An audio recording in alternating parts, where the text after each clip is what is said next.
Há mistérios nas Escrituras que não se revelam aos olhos apressados.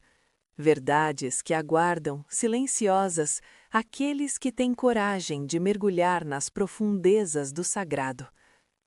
O professor havia passado uma tarefa que parecia simples, mas guardava em si um dos segredos mais belos do cristianismo esotérico. Baseando-se nas palavras do Evangelho de Mateus, ele disse: "Foi viver numa cidade chamada Nazaré. Assim, cumpriu-se o que fora dito pelos profetas: ele será chamado Nazareno." A tarefa era clara: pesquisar as Escrituras e encontrar a profecia que proclamava que o Messias seria um nazareno. Parecia direto, evidente, mas como tantas verdades espirituais, o caminho para a resposta revelaria ser muito mais profundo do que qualquer um poderia imaginar. Várias semanas se passaram, dias de estudo, noites de meditação sobre os textos sagrados. As páginas dos profetas eram viradas uma a uma: Isaías, Jeremias, Ezequiel, Daniel, os profetas menores, cada versículo examinado com atenção devota. E então, aquele momento que todo buscador espiritual conhece, o momento da revelação através da ausência.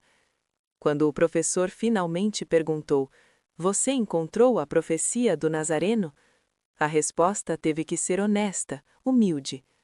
Não, não existe profecia alguma chamando o Messias de Nazareno. Mas foi justamente nessa aparente falha que a verdadeira iluminação começou a surgir. Porque no caminho espiritual, às vezes não encontramos aquilo que procuramos. Encontramos algo infinitamente maior.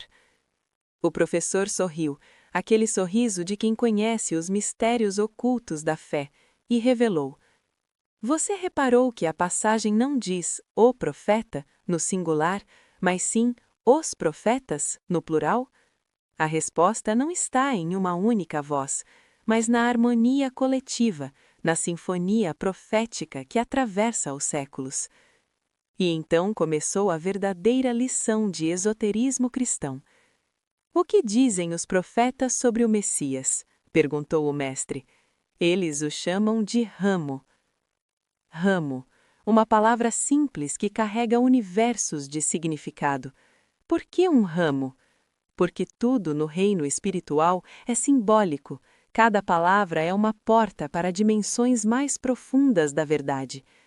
Primeiro, porque ele viria em pequenez, em aparente fragilidade, não como uma árvore já crescida, imponente e estabelecida, mas como um broto delicado, um ramo tenro que precisa ser nutrido. O Messias não chegaria em poder mundano e glória externa, mas em humildade, crescendo lentamente entre nós. Segundo, porque nasceria dentro da árvore da humanidade, enxertado em nossa genealogia, em nossa linhagem, não como um ser distante e desconectado, mas como parte de nós, crescendo de nossa própria raiz, compartilhando nossa seiva, nossa vida. E terceiro, porque sua presença na terra haveria de se estender, se expandir para todos os cantos, dando frutos para o mundo inteiro. Como um ramo que cresce e se multiplica, alcançando sempre mais longe, tocando sempre mais vidas. Em hebraico, essa língua sagrada onde cada letra é um mundo, cada palavra uma revelação, uma das palavras para ramo é netzer. Isaías usa exatamente este termo quando profetiza que o Messias seria o ramo que surgiria da linhagem de Davi, da raiz de Jessé. E aqui reside uma das sincronicidades mais belas do plano divino, uma daquelas coincidências que não são coincidências, mas digitais de Deus impressas na realidade. Se acrescentarmos um sufixo a netzer, a palavra se transforma em Netzeret. E Netzeret é o nome verdadeiro, o nome original, ancestral, do lugar que conhecemos como Nazaré. Você compreende a magnitude disso? Nazaré não é simplesmente alguém que vive em Nazaré. Nazaré significa literalmente o ramo, aquele que é o ramo.